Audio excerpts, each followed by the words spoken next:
नमस्कार साथियों, अगर आप प्लॉट प्रॉपर्टी अगर खरीद रहे हैं तो वहाँ पे नक्शा वेरिफिकेशन कैसे करें, खासकर ज़मीन या प्लॉट खरीद रहे हैं वहाँ पे। देखिए साथियों, सबसे पहले ये नोटिस देख लीजिए, उसके बाद आपको मैं पूरा सिखाऊंगा जो कि बेहद ज़रूरी है। कई सैकड़ों लोगों के जो ज़मीन भी जा रही, पैसे भी जा रहे हैं उनके, ठीक है, और कोर्ट कचहरी बेचारे चक्कर काट रहे हैं। तो देखिए यहाँ पे आप देख सकते हैं, यहाँ पे लिखा है कि पूरा लिखा है कि मोहल्ला संग्रामपुर, ठीक है, अंबेडकर नगर, यहाँ पे जो है भवन संख्या गाटा संख्या 463 हेक्टेयर में स्थित राजस्व अभिलेखों में इमारती लकड़ी के वन के रूप में दर्ज है। आप नोटिस के 2 सप्ताह के अंदर निर्माण हटवाना सुनिश्चित करें। इस संबंध में अगर आपको कुछ कहना है तो आप जो है नोटिस भिजवाएं। अगर मान लीजिए आपने कुछ यहाँ पे देखिए सक्षम प्रस्तुत नोटिस करें, नहीं तो यह मान लिया जाएगा कि उक्त संबंध में आपकी कोई रुचि नहीं है। अन्यथा ऐसी स्थिति में जो है आपके विरुद्ध लोक संपत्ति क्षेत्र निवारण अधिनियम, न्यायपालिका अधिनियम 1916 के अंतर्गत कार्रवाई होगी, यानी कि आपका मकान तोड़ दिया जाएगा। अब इसमें साथियों हुआ क्या है कि एक व्यक्ति ने सही रजिस्ट्री करवाई थी, ठीक है ना।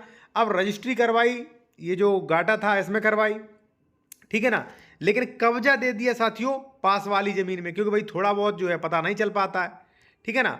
तो ऐसी कंडीशन में उन्हें 10 साल बाद नोटिस आया कि भाई ये मकान मेरी जमीन में बना है, आप अपना मकान हटाओ, ठीक है। तो ये कंडीशन होती है, ठीक है ना। तो अब मैं आपको बताऊंगा कौन कौन सा नक्शा चेक करें साथियों, ठीक है ना। और देखिए, अगर आप कोई भी बेहतर कानूनी सलाह लेना चाह रहे हैं, कोई आप अपना डॉक्यूमेंट वेरिफिकेशन करवाना चाह रहे हैं, जैसे डबल रजिस्ट्री, अंश से अधिक विक्रय, नक्शा 14380, तो आप वेरिफिकेशन विशेषज्ञ द्वारा करवा सकते हैं। कॉन्टैक्ट नंबर वीडियो के डिस्क्रिप्शन में मिल जाएगा। देखिए साथियों, 2 टाइप के नक्शे होते हैं। पहला, यहाँ पे आप देख सकते हैं, ये काफ़ी प्लॉट्स कटे हुए हैं, ये अक्सर नक्शा दिखाते हैं। दूसरा, रेवेन्यू नक्शा। देखिए, जो प्रॉपर्टी डीलर आपको नक्शा दिखा रहा है, अगर ये लेआउट रजिस्टर्ड नहीं है नक्शा, तो इसकी कोई वैल्यू नहीं है। अगर इसका लेआउट जारी नहीं है, अगर ये नक्शा रजिस्टर्ड नहीं है, तो इसकी कोई वैल्यू नहीं, क्योंकि ये नक्शा कहीं भी रजिस्टर्ड नहीं है, ठीक है। फिर आप देखें साथियों, जो रेवेन्यू का नक्शा है वो, उदाहरण के तौर पे जैसे मान लीजिए साथियों, कोई बंदा कह रहा है कि मैं आपको 419 में रजिस्ट्री कराऊंगा, आपने कहा ठीक है। तो अब जमीनों पे नंबर तो पड़ा नहीं है, आप कैसे जान लोगे कि जहाँ प्लॉट हमें दिया है वो 419 ही है।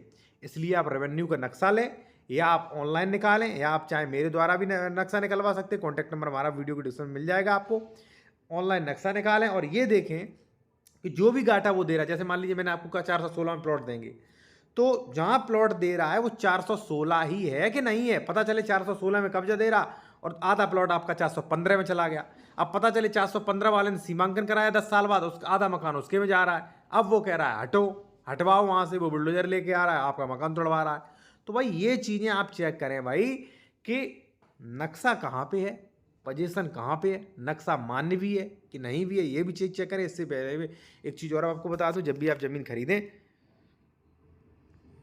तब डबल रजिस्ट्री तो नहीं है, अंश से अधिक विक्रय तो नहीं है, उसका दाखिल खारिज है कि नहीं, धारा 116 117 का केस तो नहीं चल रहा, धारा 24 का केस तो नहीं चल रहा, ठीक है, धारा 98 और धारा 143 80 चेक करें, ठीक है। श्रेणी नंबर, खातेदार का वर्ग, नक्शा, ये सारी चीज़ें चेक करें।